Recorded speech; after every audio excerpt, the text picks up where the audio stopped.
So Khairatabad అనగానే first మనకి గుర్తుకొచ్చేది ఖైరతాబాద్ గణేష్ అన్నమాట.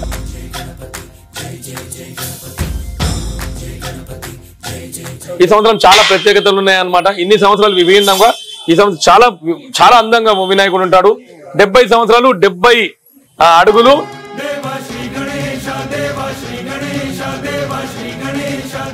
ప్రతి సంవత్సరం వినాయక చవితి తర్వాత అందరూ అంటారు అనమాట, లాస్ట్ ఇయర్ చాలా బాగా చేశారు అని అంటారు. ఈ సంవత్సరం కూడా అందరూ లాస్ట్ ఇయర్ కంటే ఇంకా బాగా చేసే విధంగా మేము ఏర్పాట్లు అనేది మేము చేయడం జరుగుతుంది అనమాట.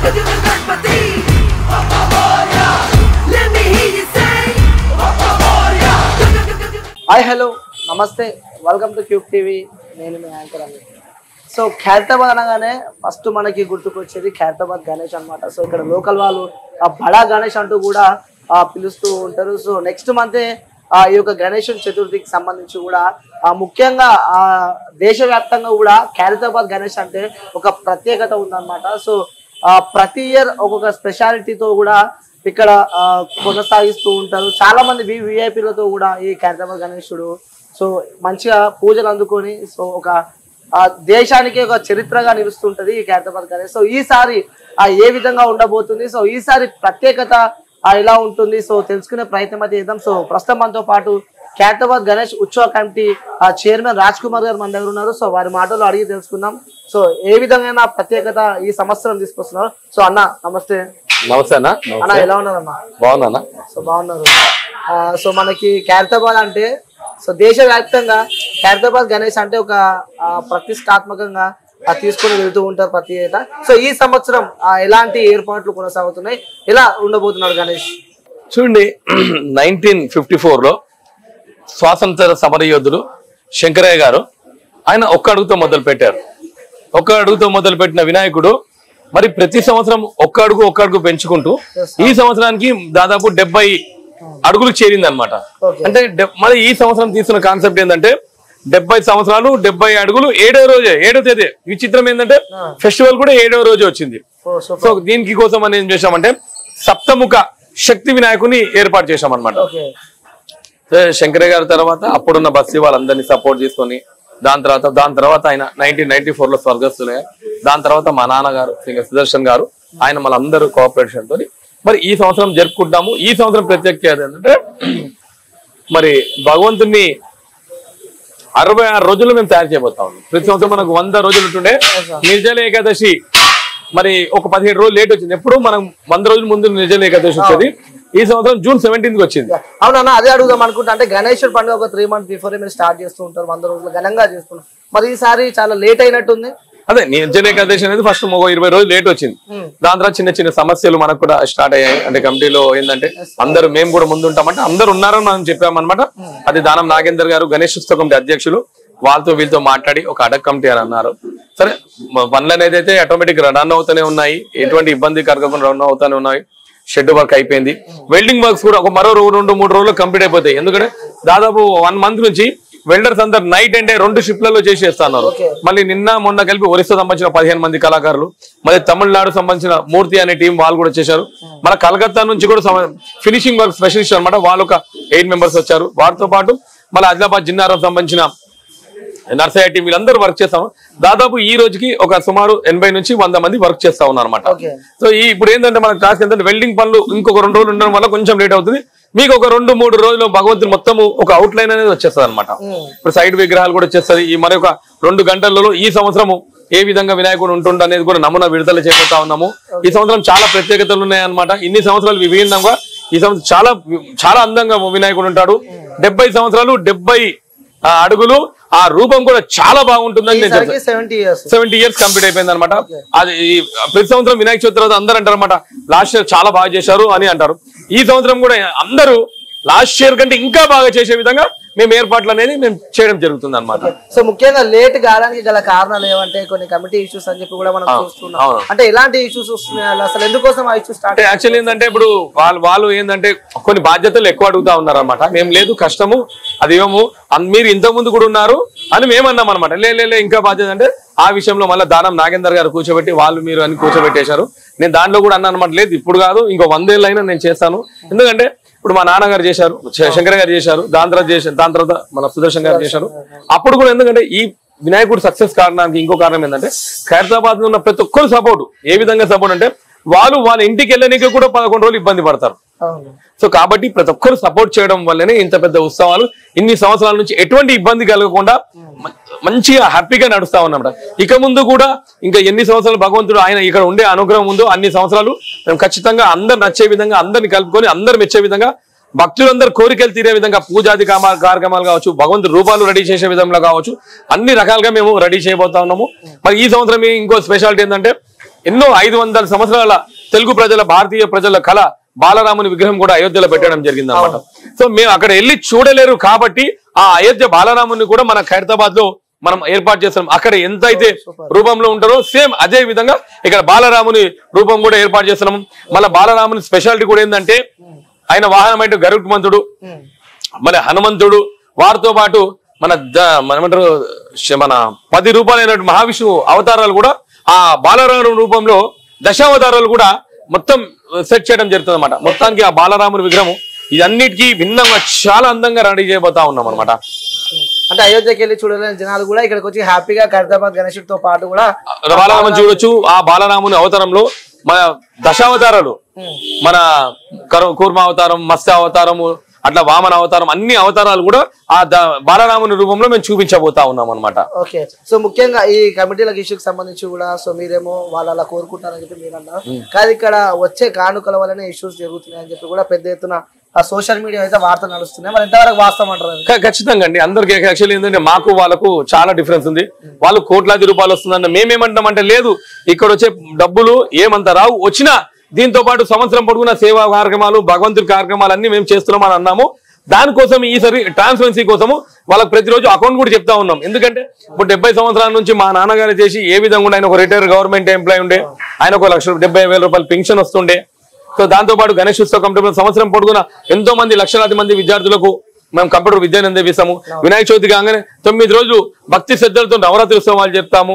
దాని తర్వాత రోజు చివరి రోజు బతుకమ్మలకు రోజు వాళ్ళకు కుంకుమలు, భగవంతుడి ప్రేమలు అన్ని ఇస్తాం జరుగుతుంది. దీని తర్వాత సీతారామ కళ్యాణం వచ్చింది, దాదాపు 10,000 మందికి ఇక్కడ భోజనాలు ఏర్పాటు చేస్తాము. హోలీ పండుగ వస్తే చేస్తాము. ఇక్కడ శివరాత్రి వస్తే ఎవరైతే ఉపవాస దీక్షలో ఉంటారో వాళ్ళందరికీ ఇక్కడ ప్రసాదం గిడ అన్ని పంపిణీ చేస్తాం, అంటే ఫ్రూట్స్ అన్ని పంపిణీ చేస్తాము. అట్లా ఒకటి కాదు, గణేష్ ఉత్సవ కమిటీ పేరు పైన సంవత్సరం పొడిగే జరిగే మంచి ఏ కార్యక్రమం ఉన్నా కానీ అన్ని కార్యక్రమం చేసుకుంటాం. చలికాలం వచ్చింది అనుకోండి, మేము వినాయక గణేష్ ఉత్సవ కమిటీ తరఫున చేస్తాము. అదే మా ఫ్రెండ్స్ అందరు కలిపి అందరు వేసుకొని కూడా రోడ్ పైన ఉన్న వాళ్ళందరూ కూడా బ్లాంకెట్ పంచడం జరుగుతూ ఉంటుంది అన్నమాట. ఎండాకాలం వస్తే వాటర్ క్యాంప్, ఇట్లా ఒక్కటని కాదు. మన గత సంవత్సరం మీరు చూసినట్టయితే ములుగులో ఫ్లడ్స్ వచ్చాయి. మేము ఇక్కడ సమ్మక్క సారక్క టెంపుల్ దగ్గర పోయి ఒక బస్సు కట్టుకుని దాదాపు 20 క్వింటాల రైసు, ఆయిల్ అవన్నీ అక్కడ మేము డిస్ట్రిబ్యూట్ చేయడం జరిగింది అనమాట. అట్లా సంవత్సరం పొడుగుని ఏంటంటే సేవాది కార్యక్రమం నడుస్తాయి. ఇక్కడ వచ్చిన సమస్య మొత్తానికి డబ్బు, మేము దానికి కూడా వాళ్ళకి ఏంటంటే ఆ ట్రాన్స్పరెన్సీ చూపిస్తాం. ఇక్కడ ఏంటంటే ఇప్పుడు బాలరాముని విగ్రహం 5,000 టెంపుల్ కడతారు, ఒక అదాని కావచ్చు ఎవరంటే ఇట్లా కట్టేస్తారు. కానీ అందరి డబ్బులతో ఏ విధంగా వినాయకుడు అవుతుందో అదే విధంగా ఖైరతాబాద్ లో కూడా మేము భక్తుల వినాయకుడు అని ప్రతి సంవత్సరం మా నాన్నగారు కావచ్చు ఎవరు కావచ్చు మేము అనౌన్స్ చేస్తూనే ఉంటాం. ఏ ఫిలిం యాక్టర్ దగ్గర పోము, ఏ సినిమా ఒక పొలిటీషియన్ దగ్గర పోము, ఎవరిని తక్కువ ఇన్వైట్ చేసేది తక్కువ. ఇక్కడ వచ్చి వాళ్ళు ఇచ్చే 1 రూపాయి, 2 రూపాయలు, 10 రూపాయలు, 100 రూపాయలతోనే ఇంత సుందరమైన వినాయకుని చేస్తా ఉన్నాం. ఇంకోటి ఏంటంటే ఏ జీవితంలో మా నాన్నగారు కావచ్చు మేము కావచ్చు ఎప్పుడు డబ్బులు ఆశించి ఏం చేయలేం. ఎందుకంటే వినాయకుని మేము ఎత్తుకు పెంచుకోబోతాం. డబ్బు కోసం అయితే 40 అడుగులు అయితే ఎవరన్నా మాకు అడుగుతారా? మేము గత సంవత్సరం మేము మా గాజువాకలో పిలిచారు, 110 అడుగులు అన్నారు. నేను అక్కడికి వెళ్ళి చూశాను అనమాట. ఏమని, అరే 110 అడుగులు అని అన్నారు. మన వినాయకుని డబ్బులు అంటారు, మన వినాయకుని చేతి వరకు కూడా లేదు వాళ్ళ విగ్రహం. వాళ్ళు 110 అడుగులు అంటారు. మళ్ళీ మేము గణేషుని 150 అడుగులు నేను కూడా చెప్పవచ్చు. అని మనం ఏంటంటే మనం చేస్తుంది ఏంటంటే మా నాన్నగారు ఇచ్చిన బాధ్యత, శంకరయ్య గారు మా నాన్నగారు ఇచ్చిన బాధ్యత. దాని తర్వాత ఇప్పుడు సందీప్ రాజు గారు కావచ్చు, బస్తి పెద్దలు కావచ్చు, దాని తర్వాత నా బాధ్యత నా మీద ఉంటుంది. అందరి సహకారంతో ఇక్కడ డబ్బులు మ్యాటర్ అనేది వస్తుంది. ఖచ్చితంగా వాళ్ళకి ఈ సంవత్సరం అంతా ట్రాన్స్పరెన్సీ చేస్తాం. మరి 20 సంవత్సరాలు ఇప్పుడు ఈ రోజు డబ్బుల కోసం వస్తుంది, ఈ సేవా కార్యక్రమాలు వాళ్ళు చేయాలని చెప్తున్నారు అనమాట. 20 సంవత్సరం చాలా నేను చేసి చూపిస్తున్నాను కదా. అదే అడుగుదాం అనుకున్నా, ఇన్ని సంవత్సరాల నుంచి ఈ ఇష్యూ రాంది, సో ఈ సంవత్సరం ఎందుకు వస్తుంది? ఎందుకంటే అప్పుడు మా నాన్నగారు వాళ్ళ అందరితో ఉండే విధానం మంచిగా ఉండే కాబట్టి ఎప్పుడు రైస్ కాలే. ఆయన చనిపోయిన తర్వాత వాళ్ళు కూడా చేయాలనుకుంటారు. నేనేమన్నా అంటే మీరు ఈ రోజు అంటున్నారు, 20 సంవత్సరం చేస్తున్నాము. ఇప్పుడు ఎవరైనా చనిపోయారు ఆ రోజు లేమంటే బస్తీలో ఇప్పుడు నా పక్కకున్న సోదరుడు కూడా పక్కన అందరం కలుపుకొని ప్రతి ఒక్కరికి సహాయం చేస్తూనే ఉంటాం. కరోనా వచ్చింది, కరోనా వచ్చినప్పుడు మేము మార్చి 31 తారీఖు నుంచి దాదాపు 3 రోజులు ఏ రోజు మేము ఇంట్లో పడుకోలేదు. ప్రతిరోజు టిఫిన్, మధ్యాహ్నం భోజనం, రాత్రి భోజనం, రోడ్డు పైన పడుకునే వాళ్ళకు, అపార్ట్మెంట్స్ ఉండే బయటి వాళ్ళకు, అందరికి ఎవరైతే మాకు కావాలన్న వాళ్ళకు ఫుడ్, రైస్ అన్ని సప్లై చేసాం. నేను ఒక్కనియలే, బస్తీలోని అందరూ యువకులు, బస్తీ పెద్దలు అందరూ రవ్వ ఇచ్చారు, ఇడ్లు ఇచ్చారు, కొన్ని గుడ్లకు పోయి మేము రైస్ కూడా ఇచ్చేసాము. అట్లా ఒక్కటి కాదు, మేము మా నాన్నగారు అంటుండే కరోనా మనం భయపడేది రా, జీవితంలో ఎవరికి మనం అన్యాయం చేయలేదు, మన కరోనా ఎందుకు వస్తుందని గొప్పగా చెప్తుండే. మా ఇంట్లో మాత్రం ఎప్పుడు కరోనా వస్తుంది భయపడని టీవీలో చూసిన తప్ప మేము ఎప్పుడు ఎవరికి భయపడలేదు, కరోనాకు భయపడలేదు. ఖైరతాబాద్ లో పుట్టిన ప్రతి ఒక్కరికి తెలుసు కరోనా నేను ప్రతిరోజు తిరిగినా. నేను కోట్లు సంపాదించే పుట్టుకాని పోతే ఎవరికి వస్తాము. కాబట్టి మేము ఇన్ని సంవత్సరాలు కూడా ధర్మంగా చేసినాము, డబ్బు ఆశించలేదము.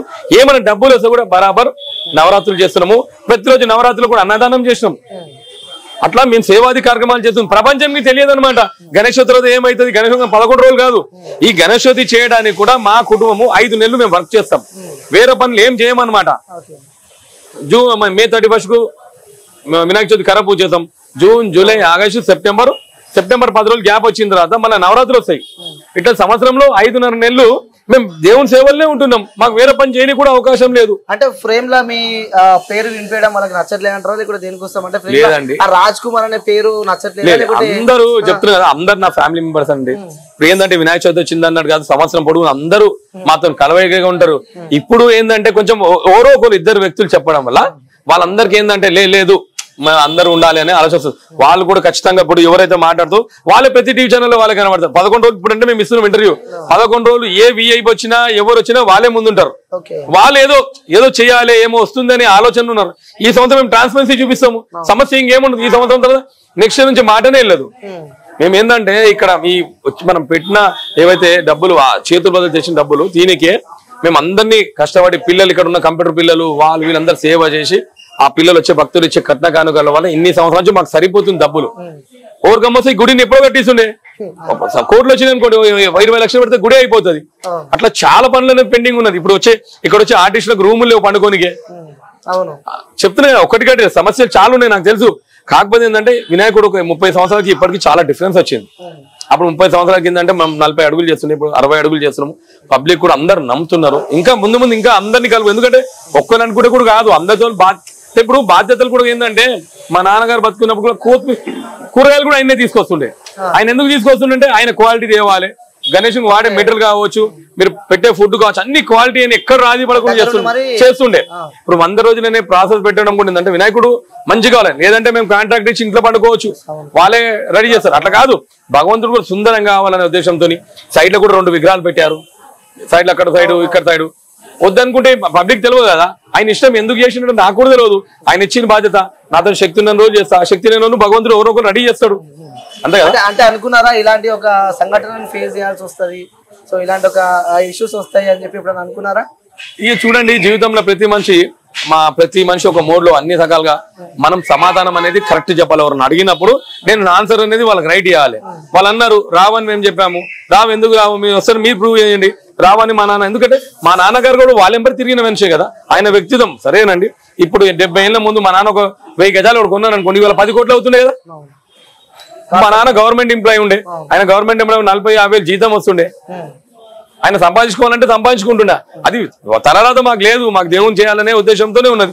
ఇప్పుడు ఆయన పోయి తదనంతరం మేము చేసుకుంటాం. ఇప్పుడు మా అన్నయ్య కూడా అమ్మాయి కూడా ఆయన కూడా సెట్ చేయాలి, మేము కూడా సెట్ కావాలి. మాకు కూడా సమస్యలు లేవన్నట్టు కాదు, భగవంతుడు అందరికీ సమస్యలు పెడతాం. మేము తప్పుకోవద్దు అన్నట్టు బరాబర్ ఏం చేస్తాడు, మాతో చేయించుకోవాలని ఇట్లా టైట్ చేసి పెడతాడు భగవంతుడు. మేము తప్పు చేస్తే కూడా మాకు పనిష్మెంట్ ఇస్తాడు. ఆలోచన ఉందా మీకు ఎప్పుడైనా గణేశుడు మా చేయి జారిపోతాడేమో అని చెప్పి ఆ భయం ఏమైనా ఉందా మీకు? ఈ సంవత్సరం కూడా నేను కాంప్రమైజ్ అయింది, వాళ్ళతో ఒప్పుకున్నది దేవుడు కావాలనే ఉద్దేశంతో. డే 1 నుంచి సంవత్సరం పొడుగునా నా జోబులో ఈ రోజు కూడా చిట్టి ఉన్నది, సంవత్సరం పొడుగునా ఈ సేవా కార్యక్రమాలు చేయండి అన్నాం. కానీ వాళ్ళ ఆలోచన వేరే విధంగా ఉన్నది కాబట్టి మేము వాళ్ళకి ఒప్పుకోలేదు. ఫ్యూచర్ లో చూడండి, మేము చేయాలని భగవంతుడు రాసిన రోజులు మాత్రం చేస్తాను. నేను 100 సంవత్సరాలన్నా ఏమన్నా నాతో చేయించుకోవాలి, అందరితో చేయించుకున్న రోజు చేస్తాడు. ఆయన వద్దనుకున్న రోజు నేను ఎవరినండి? శివునాజ్ఞ అనేది చీమైన కుట్టదు. మాతోని భగవంతుడు మాకు శక్తి ఇచ్చిన రోజులు, మాకు అవకాశం ఇచ్చిన రోజు నేను బరాబర్ చేస్తా. లేదు వద్దు అని వినాయకుడు నువ్వు చాలు అన్న రోజు నేనేం చేయలేను కదా, సింపుల్ అది. అంటే నాన్న ఎప్పుడు ఏం చెప్తుండేవాళ్ళు? అంటే నాన్నగారు చెప్పిన అన్ని జరుగుతూనే ఉన్నాయి. మాకు యాక్చువల్లీ మా నాన్న అప్పుడు ఉన్నప్పుడు మంచి చెడు పోతే ఈయనకు అవసరమా అంటుండే, ఇంత ఏజ్ కి మంచి చెడు పోవడం అవసరమా అనుకుంటుండే. ఆయన చనిపోయిన తర్వాత మేము ఆ టైంలో ప్లేస్కి వెళ్ళిన తర్వాత ప్రతి మంచి చెడుకి ఖచ్చితంగా పోవాల్సి వస్తుంది. మేము ఒక రోజు పూజ ఉంటుంది, ఆ రోజు తెలిసిన దగ్గర రోజు చనిపోతారు. ఇక్కడ పూజ పోవాలా, అక్కడ పోవాలా, ఏం ఆ పెద్దవాళ్ళకంటే అప్పుడు తెలిసిన వాళ్ళు. మనం ఏంది సందర్భం మనకు రాలే. మన సావులు అటెండ్ చేస్తున్నాము, మళ్ళీ గుడి పూజలు అటెండ్ చేస్తున్నాం, మళ్ళీ పోతున్నాం. ఒక్కొక్క రోజు 4 సార్లు 5 సార్లు స్నానం చేస్తున్నాం మేము. అటువంటి పరిస్థితి కూడా మేము ఫేస్ చేస్తున్నాం అనమాట. ఏంటంటే ప్రతి ఒక్కరు మనం నేను రాత్రి పూజలు ఉన్నాం, ఒక అతను మా కార్యక్రమం ఉంది, పోవాలి, పోయి మన స్నానం చేసి మన దేవుని దగ్గరకు వస్తాం. అట్లా అన్ని బ్యాలెన్స్ చేస్తున్నాం. ఏంటంటే శివుడే ఎక్కడ ఉంటారో తెలుసు అందరికి, తప్పు లేదు. కాకపోతే మన శాస్త్రాలు ఉన్న ప్రకారం అందరినీ అటెండ్ చేస్తున్నాము, దేవుని దగ్గర కూడా బ్యాలెన్స్ చేస్తున్నాం. మేము ఆల్మోస్ట్ ఏంటంటే ప్రతి ఒక్కరు అంటారు ఈ ఆల్మోస్ట్ 3 నెలలు రాత్రి పగలు, మేము 5 నెలలు రాత్రి పగలు కష్టం. వినాయక చవితి నేను కాదు, నాతో పాటు ఒక 20 మంది 30 మంది 24 గంటలు పని చేస్తారు. అది వాళ్ళకి ఏంటంటే ఇది ఇష్టం కాదు. అది నేను ఇంటికి పోయి అడుగుతున్నాను, ఎవరు నడతా నేను పడుకున్నాను చెప్పొచ్చు, అట్ట కాదు. మాకు ఈడ ఉండడమే ఇష్టం కాబట్టి ఇంటికి పోయినా నిద్ర పట్టదు మాకు. మనసంతి ఎందుకంటే పని చేయాలి కదా. ఇప్పుడు 80 మంది పని చేస్తున్నారు, ఎవరొకరు ఖాళీ కూర్చున్నా మనకు బాధనే కదా. మనకు తొందర కావాలి. మోటో ఏంది, మనకి ఇప్పుడు టైం ఈ రోజుకి 34 రోజులు సమయం ఉందండి. సమయం ఇంకా వినాయకుని పని స్టార్ట్ కాలేదు. మన మైండ్ మొత్తం మీతో మాట్లాడుతున్నాం కానీ ఎవరు ఏం చేస్తారు, వాళ్ళు కార్పెంటర్లు పని చేస్తురా లేదా, వెల్డర్లు ఏమని చేస్తురా లేదా అనేది మైండ్ లో ఉంటది. ఇప్పుడు మేము మీరు వచ్చినప్పుడు మేము టిఫిన్ చేస్తున్నాం, మేము ఇప్పుడు తినే ముందు తినేసేయచ్చు. నేను ఎవరు చెప్పాల్సిన అవసరం లేదు, దాని వస్తే నాకు బిరుదు ఇచ్చేది ఏం లేదు. మనం అనుకున్నాం పూజ వరకు తినవద్దు, ఒక సిస్టమ్ పెట్టుకున్నాం. అట్లా పోతే ఎర్లీ మార్నింగ్ వచ్చాను, 6:30కి వచ్చాను, నేను పనులను చూశాను, స్టార్ట్ చేసాను, అందరు లేచారా లేదా చూశాను, మళ్ళీ ఫ్రెష్ అయ్యి వచ్చి మళ్ళీ పనులలో పడతాం. ఇది ఒక అదృష్టం అండి. అది నాకు 140 కోట్లు ఇచ్చిన జనాభాలో అదృష్టము. దాని తగ్గట్టు నాకు కూడా చాలా సమస్యలు ఉన్నాయి, బట్ ఏంటంటే ఓవర్కమ్ చేసి నడిపించుకుంటూ వెళ్ళిపోవాలి అంతే. అంతే అంతే. చూద్దామన్నా గణేష్ చూద్దాం, ఎంతవరకు పనులు చూద్దాం ఒకసారి. చూస్తున్నాం అంటే ఇంకా హార్డ్లీ 34 రోజులు ఉంది అంతే కదా. అవునండి. సో ఆల్రెడీ ఆల్మోస్ట్ ఇంకా పని కాలినట్టుందా చూస్తే. చూడండి మనకు 2 రోజులు అయింది. తమిళనాడు, ఒరిస్సా సంబంధించిన కళాకారులు, ఆల్రెడీ కలకత్తా వాళ్ళు, ఈ రాజస్థాన్, మన ఆదిలాబాద్ జిన్నారం సంబంధించిన చాలా స్పెషల్ ఆర్టిస్టులు అందరూ వచ్చారు. వాళ్ళందరూ వర్క్ చేస్తూ ఉన్నారు. ఇది ఒక మండపం అనమాట. ఇది ఒక మండపంలో భగవంతుడు సెట్టింగ్ ఉంటుంది అనమాట. కళ్యాణమైన సెట్టింగ్ ఉంటుంది. మనొక 1 అవర్లో నేను మీకు అన్నీ ఎక్స్ప్లెయిన్ చేస్తాను. ముఖ్య అతిథులు వస్తారు, వాళ్ళ చేత ఎక్స్ప్లెయిన్ చేస్తాను. వచ్చేస్తాను.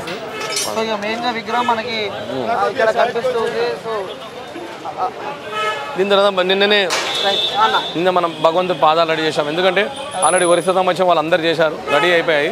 మీరు బాలరాముడు కూడా మీరు చూడొచ్చు, స్టార్ట్ అయిపోయి. ఇక్కడ బాలరాముడు సేమ్ అక్కడ ఎంత ఉండే దాన్ని కొంచెం ఒక ఫీట్ మనం పెంచి బాలరాముని కూడా చేస్తా ఉన్నాం అనమాట. సేమ్ అదే విధంగా బాలరాముని కూడా మేము రెడీ చేస్తా ఉన్నాం. భగవంతుడి పాదాలు కూడా ఎల్క కూడా రెడీ అయిపోయింది. అక్కడ కూడా ఇంకోటి కళ్యాణం సెట్టింగ్, ఆ కళ్యాణం సెట్టింగ్ కూడా అవుతుంది అనమాట. సెట్టింగ్ కూడా అవుతుంది. సో అంటే ఇప్పుడు ఈసారి 70 ఫీట్స్ 70 ఫీట్ మన 70 సంవత్సరాలు 70 అడుగులు అనే ఒక ఉద్దేశంతో ముందుకెళ్తా ఉన్నాం. 7 సర్పాలు, మరి 7 సర్పాలు, 7 భగవంతుని ముఖాలు, మరి 7 సర్పాలు 7 ముఖాలు, 14 చేతులతో దర్శనం ఇవ్వబోతా ఉన్నాడు అన్నమాట. సప్తముఖ శక్తి వినాయకుడు దర్శనం ఇవ్వబోతా ఉన్నాడు. 70 సంవత్సరాలు కాబట్టి 7 అంకెలతో మ్యాచ్ అయిపోయిందండి ఈసారి. సో అదే ప్రకారంగా 77 అంటే 70 వచ్చేసింది. 7 సర్పాలు, 7 ముఖాలు ప్లస్ 70 ఫీట్లు, అందులోనూ మట్టి గణపతి. ఇదే చాలా స్పెషల్ అట్రాక్షన్ ఈ సంవత్సరం మనకి. ఎందుకంటే మేము లాస్ట్ ఇయర్ వరకు ఇప్పటివరకు చేసింది 63 ఫీట్లతో మేము చాలా రిస్కీగా ఫీల్ అయ్యేవాళ్ళం. కానీ ఈసారి మాత్రం దేవుడి మీద భారం వేసేసి ఒక హిస్టరీ క్రియేట్ అవ్వాలి మనకు హైదరాబాద్లో. ఎందుకంటే పెద్దది మనం చేయలేము. ఎందుకంటే ఈ ప్రొసెషన్ మనం పోవాలన్నా కూడా ఎత్తు పెంచితే వెడల్పు పెంచాల్సి వస్తుంది. సో దానివల్ల ఇక్కడ వరకు ప్రస్తుతం ఈ 70 వరకు మేము స్టాప్ చేసుకొని, సో ఇదే ఆకర్షణీయంగా ఉండాలని ఆలోచనలో మాత్రం 70 ఫీట్లది మట్టి గణపతి స్టార్ట్. ఓకే అక్క. సో అన్న అంటే ఈసారి ఎలా ఉండబోతుంది? కొత్త ప్రభుత్వం వచ్చింది, కాంగ్రెస్ పార్టీ వాళ్ళ మీద ఎప్పుడైనా ఆ టచ్లోకి వచ్చి అని వాళ్ళ మీద ఏమైనా మాట్లాడడం జరిగిందా? లేదండి. గణేష్ ఉత్సవ కమిటీ అధ్యక్షులు దానం నాగేందర్ గారు ప్రభుత్వంలో ఉన్నారు. వాళ్ళు 130 కూడా వచ్చేస్తారు. భగవంతుని ఫోటో కూడా రిలీజ్ ఉందన్నమాట. ఎటువంటి ఏముండదండి. గత సంవత్సరం చూసే శ్రీనివాస్ యాదవ్ గారు ఏది ఉన్నా మాకు అన్ని రకాలుగా హెల్ప్ చేస్తుంది. ఈ సంవత్సరం ఏంటంటే మరి దానం నాగేందర్ గారు, సెంట్రల్ మిషన్ కిషన్ రెడ్డి గారు, మళ్ళీ విజయారెడ్డి అక్క గారు, విష్ణువర్ధన్ రెడ్డి అన్న గారు, కేతా ముఖ్యంగా కృష్ణ యాదవ్ గారు, ఆయన కూడా ఏంటంటే అన్ని ప్రతి విషయంలో మాకు ఉండి ముందుకు సపోజ్. దాంతోపాటు బస్తీలో పెద్దలందరూ కూడా మళ్ళీ ఈ సంవత్సరం బస్తీ యువకులు కూడా చాలా ఇంట్రెస్ట్ ఉన్నారు. ఏంటంటే అన్ని ఫెసిలిటీస్ ఏర్పాటు చేయడంలో అనడంలో చాలా వాళ్ళు కూడా ఇంట్రెస్ట్లో ఉన్నారన్నమాట. ఖచ్చితంగా ప్రతి సంవత్సరం ఏ విధంగా చేస్తామో దానికంటే ఇంకా అందంగా, ఇంకా పబ్లిక్ మెచ్చే విధంగా మనం ఇంకో విషయం ఏంటంటే దీని పండితుడు విఠల్ శర్మ గారు అని ఉన్నారు. ఆయన శిల్పి రాజేందర్ గారికి బాగా పరిచయిస్తున్నారు అనమాట. ఆయన ఏం చేస్తారంటే ఈ వినాయకులను పెడితే ప్రజలకు మంచి, అంటే వినాయకుని పక్కకు ఉన్న విగ్రహాలు పెట్టండి, ప్రజలకు మంచి జరుగుతుంది అని చెప్పడం వల్ల ఏం చేస్తామంటే ఆ థీమ్ అనేది మనం తీసుకోవడం జరుగుతుంది అనమాట. సో అంటే ప్రజలు డైలమాలో ఉన్నదన్నమాట. ఈసారి ఎలా ఉండబోతుంది గణేష్ ప్రజలకు ఏం చెప్తారు వాళ్ళకి? ఇప్పుడు మనకు 1 అవర్ అండి 1.5 అవర్లో ఖచ్చితంగా నేను చెప్తా ఉన్నా బాలరామునిలో కూడా మన శ్రీ మహావిష్ణువు వారు అయినటువంటి దశ రూపాలు మస్తావతం అన్ని రూపాలన్నీ, దాంతోపాటు ఆయన వాహనము హనుమంతుడు, గరుత్మంతుడు, ఇట్లా అన్ని రూపాలు కూడా చాలా బాలరాముడు చాలా అట్రాక్షన్గా వచ్చేది. మేము కూడా అన్నాం అనమాట. ఆ శిల్పి గారిని కూడా మన ఎవరైతే ఒరిస్సా ఆర్టిస్ట్ ఉన్నారో ఆయన కూడా పరిచయము, ఎవరైతే రెడీ చేసిన శిల్పి ఉన్నారో ఆయనను కూడా రమ్మని చెప్పాము. ఆయన బిజీ ఉన్నారని చెప్పాము. అవకాశం ఉంటే 10 రోజుల బాలరాముని తయారు చేసే శిల్పి గారిని కూడా పిలిపించే అవకాశం ఉంటుంది. సో అంటే ప్రతి దానికన్నా సో ఈ సంవత్సరం మాత్రం చాలా అద్భుతంగా ఉండబోతుంది అంటారు. ఖచ్చితంగా అండి. ఎందుకంటే నేను ఇంతకుముందు చెప్పాను, ఇది భక్తుల వినాయకుడు. ఒక్క అడుగు 1954లో వినాయకుడు 2 అడుగులు ఎట్లా వెళ్ళిందంటే భక్తులు సపోర్ట్ చేయడం వల్లనే ఇంత పెద్దగా ఉత్సవాలు అనేది ఆల్మోస్ట్ 70 సంవత్సరాల నుంచి ఎటువంటి ఇబ్బంది కలగకుండా, ప్రజలు ఎవరికి ఇబ్బంది కలగకుండా, ఎందుకంటే ఖైరతాబాద్ ప్రజలు చాలా ఓపిక పడతారు. వాళ్ళ ఇళ్ళకు కూడా వాళ్ళ ఇళ్ళనికే ఇబ్బంది పడతారు. అటువంటి అందరూ అడ్జస్ట్ అవుతారంటే ఈ ఘనత అంతా ఖైరతాబాద్ వాళ్ళ ప్రజలకు చెందుతుంది. ఆ భగవంతుని ఆశీర్వాదము కాబట్టి ఇన్ని సంవత్సరాల నుంచి 70 years రన్ అవుతాం. చివరిగా ఆ తెలంగాణ ప్రజలకు మీరు ఏం చెప్పాలనుకుంటారు ఖైరతాబాద్ గణేష్ ఉత్సవం? అందరికీ ఆ వినాయకుని ఆశీర్వాదం ఉండని, మీరు ప్రతి ఒక్కరూ ఆ ధర్మమైన మార్గం నడిచి ఆరోగ్య ఐశ్వర్యాలతో ప్రతి ఒక్కరూ వర్ధిల్లాలని మనస్ఫూర్తిగా గణేశుని నేను ప్రార్థిస్తూ ఉంటాను. Thank you. సో అంటే వ్యూస్ చూడొచ్చు, అంటే ఎప్పుడెప్పుడు అని చెప్పి వెయిట్ చేసిన ఖైరతాబాద్ గణేష్ ఇంకా 34 రోజులు మాత్రమే ఉంది. సో చూడొచ్చు ఆల్మోస్ట్ వర్క్ అయితే ఇంకా కావాల్సి ఉంది. ఇంకొన్ని రోజుల్లో కూడా వర్క్ అయితే అయిపోతుందని చెప్పి కూడా చైర్మన్ రాజ్ కుమార్ గారు అయితే చెప్తున్నారు. సో ఈసారి మాత్రం చాలా స్పెషల్గా ఉండబోతుందని కూడా తను చెప్తున్నారు. అంటే 70 సంవత్సరాలు అంటే ఇప్పటికీ ఈ యొక్క ఖైరతాబాద్ గణేషుని పెట్టి కూడా 70 సంవత్సరాలు కావస్తుంది కాబట్టి ఈసారి ఇంకొంచెం ప్రత్యేకంగా ఉండబోతుందని చెప్పి కూడా, అంటే ఈసారి 71వ సంవత్సరం కాబట్టి కూడా సో ఇంకా స్పెషల్గా ఉండబోతుంది అంటూ కూడా చెప్తున్నారు. సో అక్కడ మనం చూడొచ్చు, అంటే స్పెషల్గా ఈసారి అయోధ్యకి వెళ్ళి బాలరాముని